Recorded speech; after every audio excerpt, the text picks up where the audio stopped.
I had found out that I was entitled to a serenade a year in advance. And Paige was like, "You ain't getting no serenade." And I was like, "No, no, no. No, no, no." He was like, "I'm not inviting no bruhs." And I was like, we'll see about that. So in the back of my mind, I always, was like trying to count how many bruhs was on the hobnob list just to make sure I get a good serenade. And bruhs kept dropping off, but it was still a solid seven. It was still a solid seven. And guess what? Those are exactly the bruhs that I needed on there because they took it very seriously. They practiced. Hey, welcome to Travel Tuesday Happy Hour, where we interview dope people doing dope things from around the world. And we are literally around the world, right? Mm-hmm. Where are we at right now? Panama. We in Panama. Now, this season has been about Voyage 22, aka the wedding of the century.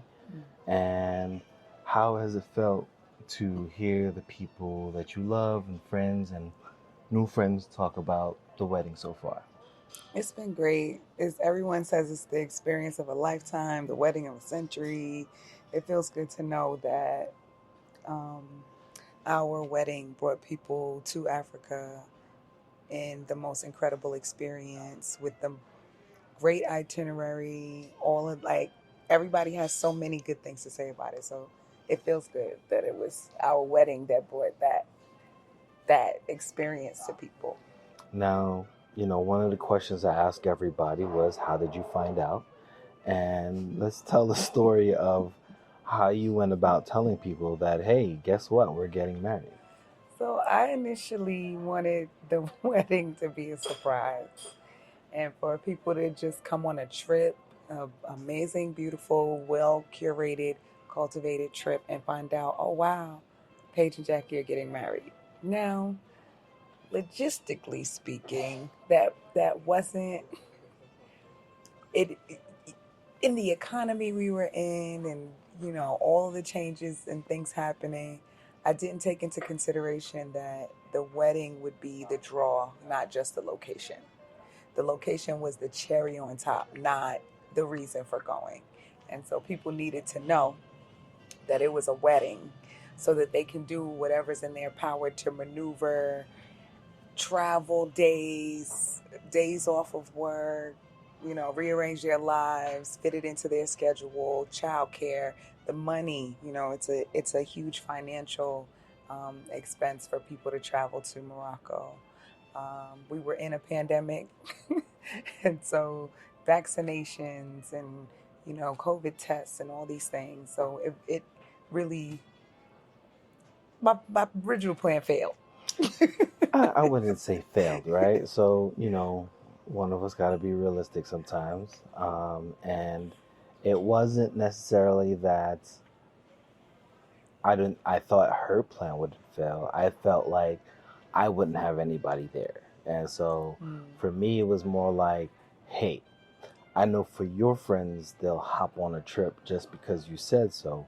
My friends, on the other hand, may not necessarily have it as liquid or as accessible as some of your friends. Now, granted, not all of your friends were like, yeah, we're going to cancel everything and go. But, for those that were able to, they booked or at least reserved the hotel within the first few days of that email being sent. And so for me, it was like, all right, there are certain people that I wanted there, and it was important we made some accommodations, i.e., a plan or at least a payment plan for people that needed it, right? And so for me, it was like, hey, let's figure out how can we help some of these people that may want to attend but may not be able to because of the price tag, right? Yeah. Now, granted, And it's there are some of your friends that, and they just happen to be female, that would have done it even if it was a trip and it had no wedding attached to it. I think there are some people that needed that. Oh wow, I don't want to miss that. Like I can see Morocco at any time, but Paige and Jackie getting married in Morocco, I don't want to miss that. And so that motivation was important. Yeah. So I mean, any other time it would have been. You're right. Any other time of the year would have been like, yeah, let's go ahead and do it. But I think for most people, I knew who I had in mind, and I knew they were like, all right, I already got a bunch of things planned out. That was the main reason for like, all right, let's make it work. So now we get things planned. Yeah. What was it like curating the trip? Because like, it was one thing to like say we're doing it in Morocco, but then we're talking about, all right, I want to create this specific experience. I mean, similar to what we've previously experienced, Hmm. but with the slight twist. So let's talk Yeah. about the slight twist. Yeah, we both have been to Marrakesh before, so there was a mixture of things that we have experienced, or just traveling. Some things we have experienced, but there's some other things that we hadn't, and so I wanted a mix of things that we knew were true to Morocco, true to Marrakesh, but also things that we would be doing for the first time too, and and to pack the itinerary with enough stuff that if people wanted to not do something, they could opt out of it, but still feel like they got their money's worth, and they didn't feel like the package. Oh, I didn't do this part of the package, so, but like to have a full experience and cater the order of the experience to our people. Traditionally, in Islamic cultures or Arabic cultures, you do the hammam before the wedding and doing like a whole scrub with steam and water. Our people, we get our hair done before we go somewhere, and hair done for the wedding and all these other things. So we did it after, which is, unconventional and is not as traditional, but it's still the experience. It's still the experience of being there. Um, so it was curated very specifically to the guests, to the timing, to the wedding, to honoring the union, to really getting a feel for what makes Marrakesh beautiful and what makes the culture beautiful. And to me, also, it just happened to coincide with Ramadan, which I'm not a heavy drinker, but I think it changed the dynamic of the trip because alcohol wasn't as readily accessible to Mm-hmm. people. And I think they were able to enjoy things more without the pressure of, drinking as much. Um, and to get up early and to see everything and not feel a certain way the next day, like a hangover or headache or anything. So it was a unique experience, and that made it even more unique. It's okay, It's no okay. problem. Um, and so one of the things that we really I wanted to focus on is one of the main reasons we did it in Morocco, specifically Marrakesh, was Yeah. because of the Janan Thompson, Yeah. a the only women-owned boutique hotel in Marrakesh, Only in a black place woman where owned. women aren't allowed to own property in that particular culture in that part of the world. And black people aren't So allowed. tell us about why Janan Thompson was so important the first time around to make you want to come back around Yeah, a yeah. second. So, Marianne was featured in Ebony magazine as one of the top few black-owned hotels internationally, and so of course, read that article. Really wanted to stay there. Stayed there back in 2018, and I told her back then, I'm gonna bring people here. Like I'm gonna bring a group of people here. I had no idea at the time that it would be my wedding. So when Paige was like, "We need to do this abroad," immediately I thought of Marianne. Like to be in Africa, to be at a black owned place in Africa, to have the experience with on the grounds of the hotel curated and managed by a black woman. Because if we get involved in something, it's going to be a certain way and with a certain amount of love and care and consideration, but then also elegance. Marianne is really, she pays a lot of attention to detail. The decor in every single room is custom. There's no two rooms that look alike. The whole boutique is meticulously decorated and beautifully curated, and it makes you feel like you're in an authentic African space. I did not want it to feel like a tourist attraction or a spectacle. I wanted it to feel genuine, and she made it so. Her background is Senegalese, her father's Senegalese, her mom is from Guyana, and she was raised in France. because her father was a Senegalese ambassador to the French. And so her experience also incorporates, just as Marrakesh does, the beauty and the wonder and the colorfulness of France, but also Spain and Africa, Northern Africa. So it was just chills and the amount of gratitude that when I called her a year before and said I'd like to get married there, she said, of course, immediately. And so she's definitely one of the key reasons why that location was selected for the wedding. Mm, dope. So, I mean, for me, never been to Janan Thompson. Um, once again, this is our second time. Well, both of our second times individually, and first time together in Marrakesh. Yeah. And when I say like the Janan Thompson is like an oasis that's kind of a hidden gem away from the rest of the city. Yeah. Leading up to you're like, where's this crazy lady taking us to? Right? And then the doors open to the Janan Thompson and it's 5 individual villas, as she mentioned, curated specifically to her vision. And none of our guests were disappointed by their experience there. 29 rooms. We booked out all of them. We had 5 villas, and within those villas, 29 rooms, and we booked the entire place. Not only did we book that place, we also booked some sister locations that were just as beautiful Oh my and if God. not amazing. I really wish we would have And made it to some of the sister locations. and not just that, when we booked out the sister locations, we had some people find some other locations nearby. But just having that experience and understanding that we set our minds to something, we can own something in a different country. Right. One, understanding the challenges of it, and then 2, just going about it in a respectful way. Far too often people go into a country, do things as they please, and it don't pan out the way they'd like it to. Right.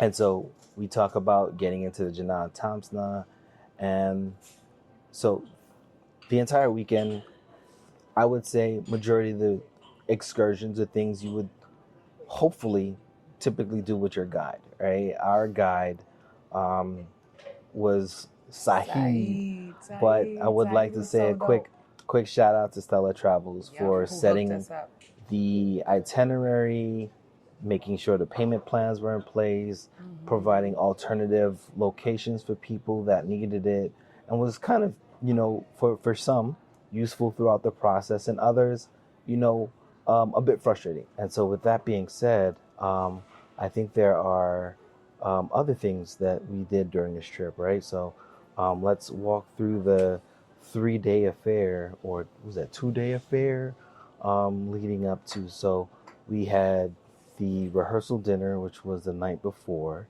at this amazing, beautiful table. Can you go ahead and kind of like whimsically describe this table, or the preceding dinner, right? The happy hour or the cocktail hour that led into the dinner. Yeah, I think you can speak more about the cocktail hour because I was really late. But just I can tell you about the planning and the preparation for it. Janan Thompson and Marianne is known for this very long table in the garden, and she decorates it differently for every guest. And so ours was a more colorful theme because I had asked our guests to wear jewel tones. So it was Arabian Nights in like jewel tones and metallics. So like gold and black and emerald green and royal purple and royal blue. Like people really got the assignment, understood the assignment. I will give myself some credit for that though, because I did give them a um, an attire guide, and it had suggested attire, so you knew exactly kind of like the feel of everything. But they nailed it. Everybody nailed it, and so did to Marianne because the table was set in those colors too. But it was a long table in the garden, very special. It was a table of 50 people, so you can imagine how long the table has to be to accommodate 50 people. But prior to that, there was a cocktail hour in one of the villas, actually the main villa on the upstairs part of it. So you have the second floor and views of the entire um, grounds. She has 9 acres of land, and so views of the entire grounds, night lit with like tea lights and string lights, and everybody kind of gathered and had a couple of drinks. Was there food there? Little No, there was snacks? no There was food. There nothing. was nothing. There was no food. Just It was some just drinks. This is drinks straight into because the drink. we wanted to be able to get people hype I thought about that, I getting thought to that the was a little table. appetizer, but no. Okay, so there I was don't. drinks. I was too busy taking pictures. Yes, he So was at some entertaining point, guests, and that was the beauty of it. Paige spent a lot of time making sure everyone was having a good time and making sure everybody was comfortable and had what they needed and was enjoying their experience and could capture their experience on photo. And so that was, the beautiful part. And then there was a procession, a traditional Arabic ceremonial dance and instruments and a band that led us into where the dinner was, into the garden. So down the stairs, through the garden, through this like botanical corridor, and then led us into this table. And it was beautiful reactions because this was some people's first time seeing the table. It took them hours to set it up, and it was closer to our room, so we did see the setup prior to, but it was some people's first time seeing it. And it had heat lamps because during April in Morocco, the highs are in the 70s, high 70s, low 80s, but the lows are in the 40s. So it was pretty cold. Um, so we had the dinner, that was great. And then there was kind of an impromptu after party because it was so cold outside at Marianne's house. So one of the villas is her actual house where she stays, and the living room is where we had the living room, and then another open aired space within the infrastructure of the building. And we had like this really cool party. It was a party. It was a fun party, moonlit. moonlit party with a DJ and with like all of our favorite hits from the 90s and early 2000s and Some of us now. had to oil our joints just Oh to my get out God. there. So, your boy here said that he was not gonna hop at the wedding. He kept saying this to me, and I was like, no, you gotta hop. I didn't even have to ask him or convince him the day of. I told the DJ, put on Atomic Dog, and the magic happens after that. I was the last to do it, FYI, because I was being bullied by the rest of the bros. But Thank nonetheless, you. Thank you to all the bros. so moonlight party till whenever people decided to fall asleep. The next day, we gave we gave folks CP time. This is more for her, but we gave folks CP time, and you know, talk about setting up by the poolside, and just the day of getting ready because there was an amazing surprise for you. Well, I guess it wasn't. There was two surprises. What was a surprise? One was from Nikki Books, and then the other one, knowing that somebody was going to come and do your hair.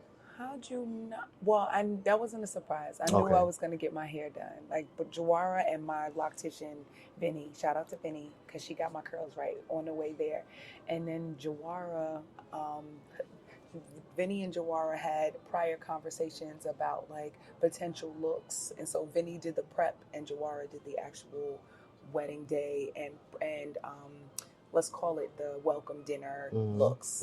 And so Jawara freaked it even like we had plans, but that curly mohawk that he gave me the night of the dinner, that was all that night. That was like, I was like, I don't know what to do. He was like, I got you, and he did everything. And it was Jawara's the shit. That's all. I can't even. But yeah, that wasn't a surprise. Oh, it's edited. We good. No, we good. I'm sorry No, for no, cursing. no, you curse. And then Nikki Books, that was a major surprise. I didn't get a veil. Veils are very expensive. And if you can imagine all the things that happened in this wedding in Morocco. And then also, my dress was late. My dress was late, and I didn't get to do a final fitting at the boutique because at the dress boutique in Jersey, because it was coming from the Ukraine.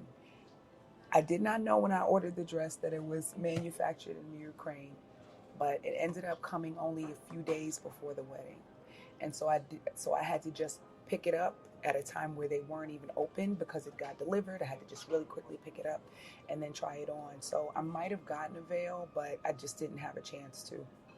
And then Nikki Books had gotten married a year before we did. Mm-hmm. And she had the most beautiful veil that she purchased. She had it made and she purchased it and she kept it. And she said her and her mom had discussed, and I had told her previously that I didn't buy a veil. And I said, I don't think I'm gonna need one. The dress stands out on its own. The veil did, it just complemented the dress so beautifully. And I that was a major surprise because I didn't know Nikki was gonna let me had brought the veil and was letting me use the veil for the wedding day. And I mean, she also had another surprise for us. What? Was she pregnant? She was pregnant with my nephew Vinny. Oh, and yeah. so I mean, as she stated, got my hair done by my cousin, and when we got back before we left by Melissa, aka Yay Yay. And I had no idea Gerard was coming, number one, and two, getting done by this world famous hairstylist. Oh my God. I mean, for me, is I go to family and strangers most of the time. Oh yeah.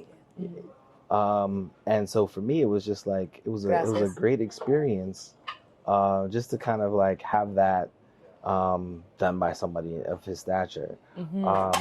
But Joar is a world-renowned hairstylist, and so he's done some of as we kind of most famous people. go forward Sorry, through with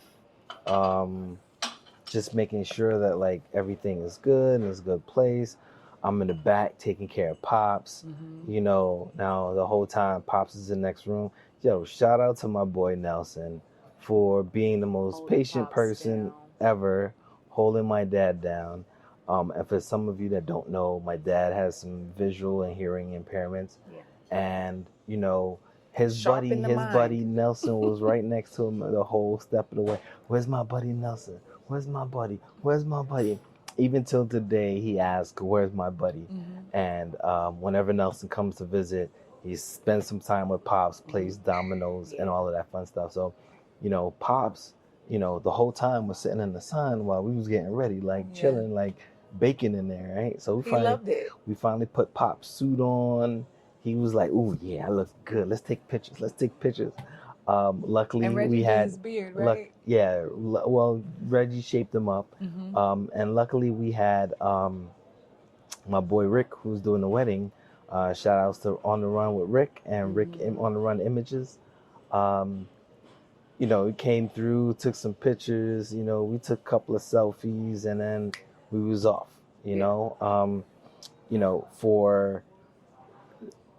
For my dad to be there was big because getting him there was a feat of its own, right? Like you heard like of the Amazing Races. This was the amazing race to get Dad to Marrakesh because we found out his passport had expired. And so with his passport expired, we couldn't get him a visa to Morocco. Yeah. And so in order to get his passport taken care of, we went to New York months ahead. At this point, it was like January, February. It was like, all right, bet we're going to go submit for his passport. Then once we get his passport taken care of, we're going to go get his visa. Well, given the turmoil in Haiti the last couple of years, and including during the pandemic while everything is shut down, passports were pushed back like months, right? And so we submitted a passport. I've been visited the consulate multiple times. It was like, there's nothing we can do for you. It is March 20 something or early April. I can't remember. We finally go to the consulate and they're like, the only way for you to get your passport is if you go down to DC. So me and Dad went on a road trip. We drove down to DC, went to the consulate, and we got the passport same day. And it's crazy because had they told us we could have done this in the first place, we would have gone straight to DC. Now, get to DC, get our passport. We assumed because we got a passport in DC, we can also get the visa in DC. Well, you can only get the visa based on where you're from or where you live. And so um, we drove up to Jersey, back to Jersey. Then that Monday to a week before leaving, we go to the consulate in New York City and we're like, hey, we need a visa by like next week. They was like, oh, it typically takes 2 weeks. And I was like, look, sir, I can't have my dad miss my wedding. Yeah. By all means necessary, is there anything that we can do? He was like, he was like, there's a lot of people going to this wedding, huh? I was like, I don't know what you mean. He was like, another gentleman, tall, dark-skinned gentleman, came through here as well and looking for a visa. And then we come to find out who it was. Long and behold, they got our visas by that Monday before we left. Like, we leave Tuesday. We did Justice of the Peace Monday. We went to go pick up Dad's passport, Justice of the Peace, reception dinner, and then flew out Tuesday morning. So having him there was an amazing experience because, one, there was the only parent I can get out there. But two, he was like, I wouldn't miss this for the world. You know what I mean? And when I say he probably had the most fun of us all because everybody was loving up on him the whole time we were there. So, so that was super dope. Now, let's talk about, the ceremony in itself, right? I will say I did make an attempt to produce my own wedding, and didn't turn out as I expected, just because we didn't have a lot of prep work prior to, and that was on me. Should have thought about that way ahead of time, but I was also relying on an internet connection that wasn't there, and so for me it was more of a let's go off of when we'll at least have video and audio by the time we're done. Wasn't the case, but nonetheless, we were able to be successful in what we did do, which was having, Claudius and Janae officiate the wedding. Let's talk about how did that come about. Well, my dad wasn't able to come, and I had a friend that couldn't make the journey to Morocco, and but Claudius and Janae. So Claudius is my sister friend, um, soulmate, Sunshine's father, and I met him years ago, 20 years ago, and he instantly kind of took me on as a second daughter.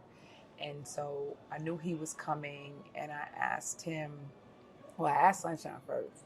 I asked Sunshine, can I ask you, you mind me asking your dad to walk me down the aisle? And she was overjoyed. And so I asked him, and so was he. And so we knew he was walking us down the aisle. Now, it was only a couple of days before the wedding that Marianne told me, she didn't have an officiator for the wedding. And she said she could do it, but I thought it might be better somebody that knew us, or at least knew of us, or knew me, or and had met us as a couple and seen us as a couple to officiate it. And it happens that Claudius's wife Janae is a spiritual coach, and she does a lot of things in terms of mindfulness. She's a mindfulness coach, and a lot of mindfulness work is very spiritual. And so I asked her if she wouldn't mind officiating the wedding, and I asked her when she was actually on her way getting ready to pack for the flight to go She's to like, Morocco. tell me something about y'all. Tell me something I need. I'm like, listen, when the spirit moves you, it Just will go move you. with Just go with it. it. And she was great. She was great. She's a great orator. She's a great speaker. She is in tuned and intuitive, and her words were heartfelt, and it was really good. I'm told she was nervous to do it, but it didn't show at all. She has this regal presence about her that, and the special thing about it too is that Claudius, who walked me down the aisle, her husband, they'd been married for 18 years at that point. They both were in officiating together. So she delivered the message, but he was standing there beside her. So it was like a seasoned couple, a couple who had been married for a long time, was kind of doing more like an initiation to a newly married couple. So it was really special. That whole exchange and experience made, I think, the ceremony and the wedding really, really special. Nice, nice. And Yeah. then our reception. Mm-hmm. Like, talk about what that meant for you. And because, she was serenaded by a couple of people. And then somebody heard his back in the process. If I wasn't in an airport lounge in Panama, I'd be screaming right now. The bros, first, I had found out that I was entitled to a serenade a year in advance. And Paige was like, "You ain't getting no serenade." And I was like, "No, no, no. No, no, no." He was like, "I'm not inviting enough bros." And I was like, we'll see about that. So in the back of my mind, I always, was like trying to count how many bros was on the hobnob list just to make sure I get a good serenade. And bros kept dropping off. But it was still a solid seven. It was still a solid seven. And guess what? Those are exactly the bros that I needed on there because they took it very seriously. They practiced. I heard they practiced. People told me they practiced. And they really did a really good job. And I was in the middle and they were all around me and Paige was like at my lap. And I was looking to see if they any of them would crack a smile, and they didn't. Actually, some of them were tearing up, but didn't want to break this the gravity and the importance of the song. It was really important to them to deliver this in a way that was authentic to their commitment to the brotherhood, and then also their commitment to the wives of the bros. And then shortly after that, I decided to do two donkey kicks. And I was struggling for a while after that. Back hasn't been the same. Haven't been the same, but shout out to the chiropractors in the world. I appreciate y'all. So one of the things that we did, or Jackie did, in creating like a lasting experience was a memento. And the memento we provided was a party gift of a jar. Mm-hmm. The jar, we gave people the option of putting sand, dirt, spices, whatever it is, air, whatever it is that would have reminded them of their experience in Morocco. Mm-hmm. And that by itself was super dope. I think we also had another after party. But I want to get to the hammam because you spoke about the hammam earlier. Yeah. And we come back full circle because part of the hammam scenario experience was kind of unique because it was you, Nikki Books, and my dad. And then it was me, Claudio. No, it was you, Nikki Books, my dad, and Julaine. You keep saying that. Dad didn't go with us. I thought you said Dad was with y'all. No, Dad was with y'all. Maybe Dad was with Claudio, because Dad wasn't with us. Oh, I thought Dad was with y'all. Okay, no, okay. So it was me, Julan, and Nikki Books. And Okay. there was only 2 slabs of brick. Okay. And so me and Julan had to share a slab of brick. Got you. And I guess my dad was with us, but we don't even. Your dad was with Claudio and you were with Nelson, because it was we were in two the at same a time. space. It was 4 of us in the same space. So for us, it was 4 of us in the same space. So all of us went into the hammam together. The only person I think, yeah, I think Well, all of Ralph us. would have to been So it might there have been too. with Ralph, with my dad. But in Maybe. either case, Yeah. it was one of those where it was me, because I remember them speaking Spanish, because Yes. Claudio and Nelson were talking, they talk. And, but yeah, so let's talk about the hammam, right? Because that was Okay. definitely an experience in itself. Sure. Go ahead, What talk you about the want to hammam. talk about it? Oh, the hammam is a Turkish bath, and traditionally it is a scrub, and you fully naked or underwear if you want, depending on. But most people in the Islamic culture, religion, and Arabic culture, they do this scrub periodically, and it's someone else scrubs you and really scrubs the impurities off of your skin with exfoliating scrubs, and then a Argan oil. terry cloth, argan oil too, Mm-hmm. and a terry cloth to scrub all of your skin from head to toe. And um, it is a spa experience Followed by a massage. followed by a massage. So it's a spa experience, a massage with argan oil, Mm-hmm. and it's a spa like experience, but it's more raw than that. It's Yeah. less luxury You and feel very close to clean. the person that cleaned you up. Now, Yes. one thing, and that kind of for me kind of was, you know, a wrapping of, all right, we're going back rejuvenated, Yep. clean. Yep. So one of the questions I ask a lot of guests is their experience traveling while black, all right? Mm. Because we've been around, Hmm. we've seen some things, Yeah. and so what has some of these experiences have? Because I think the visit to Marianne's experience Mm. kind of gave you an idea that we can have these types of things, and you've been in a lot of places. Yeah. So have you. And what have these experiences been like? It depends.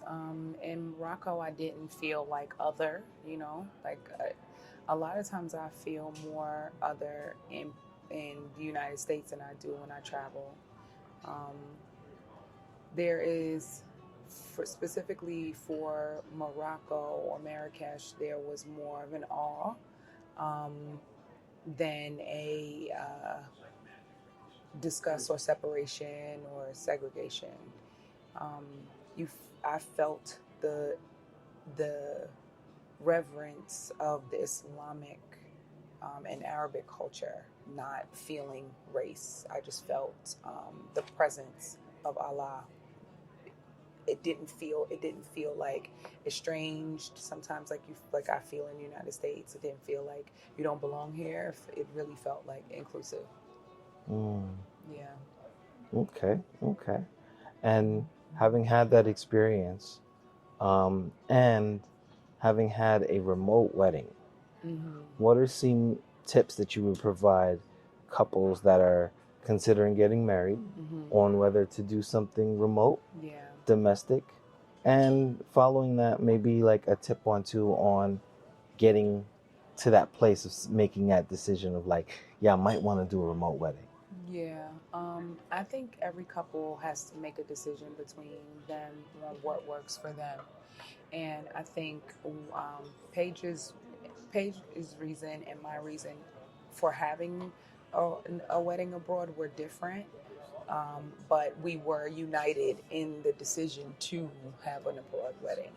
And I think a tip, if you're going to choose an abroad wedding, it's consideration of, a lot of times domestically, you will get more gifts, and abroad, just keep in mind that people are paying to be there, so you shouldn't expect wedding gifts or wedding presents or things like that. You may get gifts from people who aren't able to make it from to the wedding, but just really expect that their presence is their present, because they have to travel and spend a lot to get there. So take that into consideration when you're planning whether to have an, and how many people you want to be there. Because if it was here, we would have had the blessing and the burden of Mm-hmm. having a lot more people than who were able to travel to Morocco. Um, and then making sure that you make the experience. To me, it was important if people were going to take that journey to make the experience worth it, not just for the wedding, but to really be culturally immersed and have experiences that they can remember for the rest of their lives. Um, a tip in that is to really pick somebody or pick a place that you trust to curate the whole experience. I knew Marianne had done weddings before.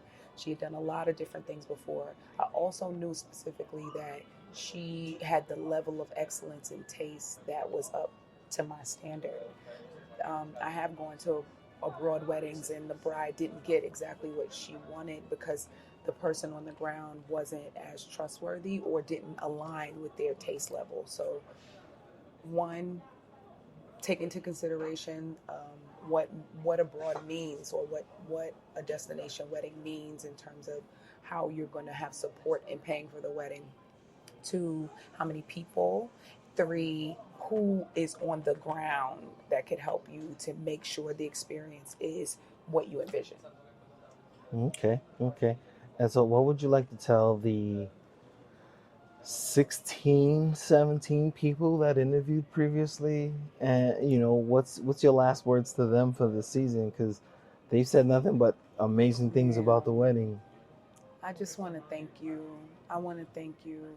We had 50 people. Between the two of us, we know thousands of people. And we had 50 people that were hand selected to be there. And I know that a lot of you went through missed flights, went through, moving things around money wise in order to be there, childcare, all of the things. Like there's so many barriers, which is why a lot of people don't travel. There's so many barriers to travel. Passports, visas, getting